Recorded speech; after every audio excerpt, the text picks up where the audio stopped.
እውቀትና ችሎታ ያላችሁ የምታቀርቡት ነገር ሳታጡ ካሜራ ብቻ በመፍራት ኮንቴንት ክሬሽን ያልጀመራችሁ ሰዎች አላችሁ።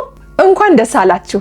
ይህንን ቪዲዮ እስከ መጨረሻ ድረስ ካያችሁት ከአሁን በኋላ ካሜራ ፊት ወጣችሁ ሐሳባችሁን በኮንፊደንስ የምትገልጹ ይሆናል። ሰላም፣ ሄለን እባላለሁ። ሶሻል ሚዲያ ማናጀር፣ ኮንቴንት ክሬተር እና ቪዲዮ ኤዲተር ነኝ። በዚህ ርዕስ ብዙ ሰው የሚቀይር የሚለውጥ የሚጠቅም ሐሳብ ሳታጡ እያላችሁ ግን ደግሞ ካሜራ ብቻ በመፍራት የተለያዩ ሶሻል ሚዲያዎች ያልጀመራችሁ ዩቲዩብም ቲክቶክም የተለያዩ ሶሻል ሚዲያዎች ያልጀመራችሁ ሰዎች እንዴት አድርጋችሁ ካሜራውን አሸንፋችሁ በቀላሉ አሪፍ በሆነ መልኩ አቅርባችሁ ስራችሁን እንደምትጀምሩ የሚገልጽ ቪዲዮ ይዤ መጥቻለሁ። ሰብስክራይብ፣ ላይክ፣ ሼር በማድረግ እስከ መጨረሻ ከኔ ጋር ቆዩ። በተለይ ደግሞ የመጨረሻውን የምነግራችሁ ለኔ በጣም የረዳኝ ነገር ስለሆነ ቪዲዮውን እስከ መጨረሻ ተመልከቱት። ስለዚህ ወደ ርዕሱ ስንገባ ካሜራ ላይ መጣችሁ መጀመሪያ ለማውራት ማድረግ ያለባችሁ ነገር እዚህ ነገሮች ናቸው። አንደኛ ነገር ስለምትናገሩት ነገር በጣም ግንዛቤና አስፈላጊ የሆነ ዝግጅት ማድረግ አለባችሁ። አለበለዚያ ካሜራ በጣም እጅግ ለመጀመሪያ ጊዜ እጅግ የሚያስፈራ ነገር ስለሆነ በጣም ሊከብዳችሁ ይችላል። ምክንያቱ ደግሞ ካሜራ በጣም አስጨናቂ የሚሆንበት ምክንያት አንደኛ ነገር ብቻችሁ ናችሁ የምትቀርጹት። ያንን የምታስተላልፉት መልእክት ለሰው ይመቸው ይውደዱት አይውደዱት ቦሪንግ ይሁን ምንም የምታውቁት ነገር የለም። ማንም ሰው አስተያየት አይሰጣችሁ።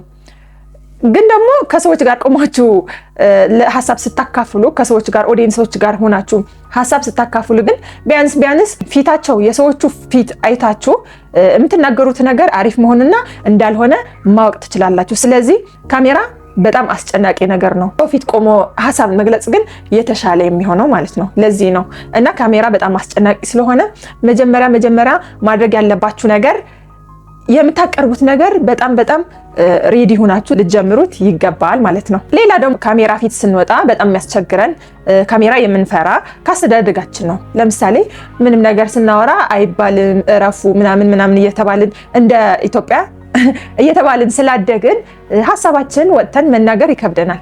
ለዚህ ነው እንደ ሀገር እንደዚህ ሰው ብዙ ካሜራ ላይ ወጥቶ መናገር ምናምን እያስቸገረ ያለው። እንዴት አድርጋችሁ ብሬክ ዳውን ማድረግ እንደምትችሉ ነው እየነገርኳችሁ ያለሁት። እናም ስለዚህ ሁሌ ቪዲዮ ልትቀርጹ ስትሉ በጣም ተዘጋጅታችሁበት መሆን አለበት። ስለዛ የምትናገሩት ነገር በደንብ ግንዛቤ ሊኖራችሁ ይገባል። አንደኛ ነገር እሱ ነው። ሁለተኛ ደግሞ ካሜራ የምታሸንፉበት መንገድ ከእናንተ ተመሳሳይ የሆነ ኮንቴንት የሚሰሩ ሰዎች ተመሳሳይ ርዕስ የሚሰሩ ሰዎች ሄዳችሁ ቪዲዮውን ተመልከቱ። ቫይራል የወጡ ሰዎችን ተመልከቱ።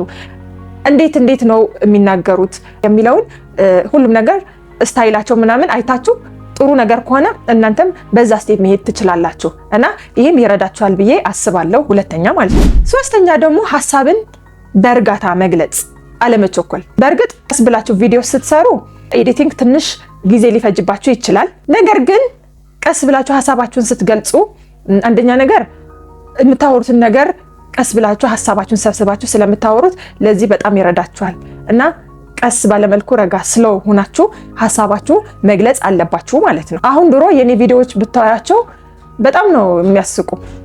በጣም እንኮላተፋለው፣ ቃላቶች አልችልም ምናምን በጣም ያስቸግረኝ ነበር ካሜራ ፊትና እናም አላፍርበትም። ምክንያቱ ሁሉም ሰው እንደዛ ብሎ ስለጀመረ እኔ ምንም አላፍርበትም ማለት ነው።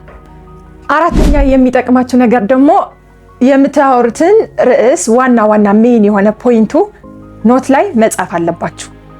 አለበለዚያ በቃላችሁ ብቻ ሸምድዳችሁ ሌላ ደግሞ ልትረሱ ትችላላችሁ። ስለዚህ ዋና ልታስተላልፉት የፈለጋችሁት መልእክት ዋና ርዕሱ በኖት መጻፍ አለባችሁ። ይሄ እጅግ በጣም ይረዳችኋል።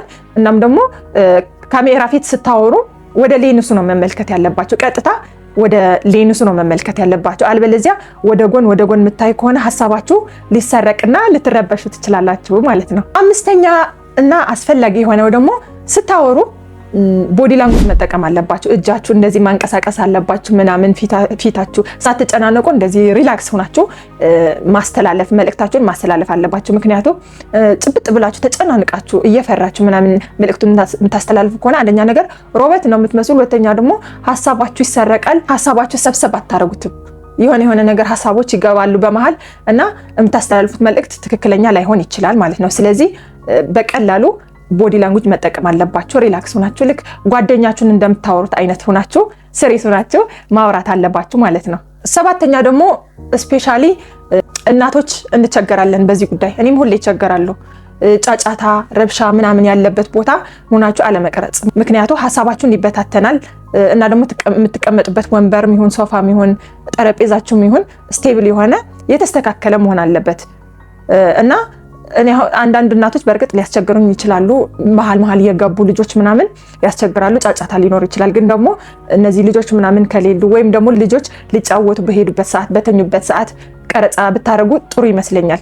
ምክንያቱ ጭራሽ አያሰሩም ልጆች ምንም ማለት ነው እየረበሹ ስለሚመጡ እና ይሄ ነገር ሴታፓችሁ አስተካክላችሁ ጸጥ ያለ ረብሻ የሌለበት ቦታ፣ ብርሃን ያለበት ቦታ፣ የማይረብሽ ብርሃን አለ፣ አሪፍ ብርሃን ያለበት ቦታ ሆናችሁ ተረጋግታችሁ ብትቀርጹ ይሄ አሁን አሪፍ የሆነ ቪዲዮ ልትቀርጹ ትችላላችሁ ማለት ነው። ሰባተኛ ደግሞ ምንድነው ማድረግ ያለባችሁ? ልክ ሁሉም ነገር ጨርሳችሁ ልትቀርጹ ስትሉ የሆነ በቃ አለ አይደል ቪዲዮ አሪፍ እንዲሆን ለኔ እየረዳኝ ይሄ ነው።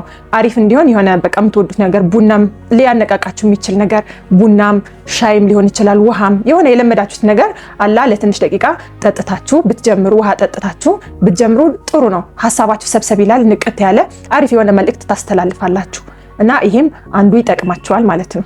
የመጨረሻና ለኔ በጣም የረዳኝ ያልኳችሁ ደግሞ ማለት ነው ስክሪፕቱን ጽፋችሁ በቃ የምትናገሩትን ነገር ቢያንስ ለ5 ደቂቃ የሚሆን አይናችሁን ጨፍናችሁ እንደዚህ በቃ አይናችሁን ጨፍናችሁ ልትናገሩት የምትፈልጉት ነገር ሁሉም ማሰብ አለባችሁ በውስጣችሁ ማለት ነው።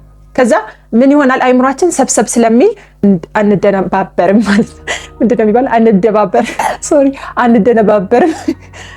አንደነባበርም ማለት ነው እና ይሄ እጅግ በጣም ይጠቅማል። ሀሳባችሁ እንዲሰበሰብ ያደርጋል። ሳትረበሹ ፍሪ ሆናችሁ ቪዲዮአችሁን እንድትቀርጹ ይረዳችኋል ማለት ነው። እናም እነዚህ የነገርኳችሁ ስቴፖች ከተጠቀማችሁ እርግጠኛ ነኝ እኔ ያሳለፍኳቸውን ችግሮች አታሳልፉም።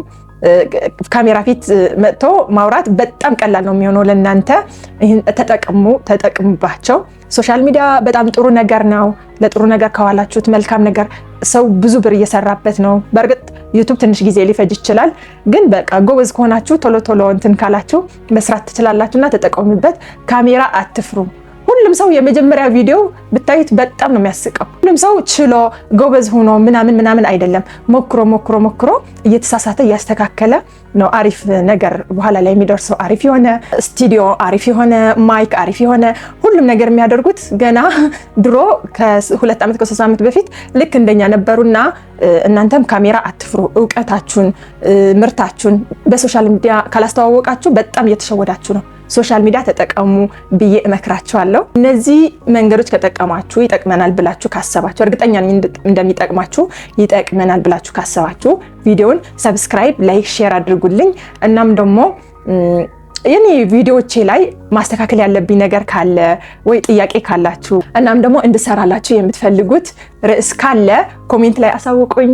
ቀጣይ እስከምንገናኝ ሰላም ሁኑ። እወዳችኋለሁ።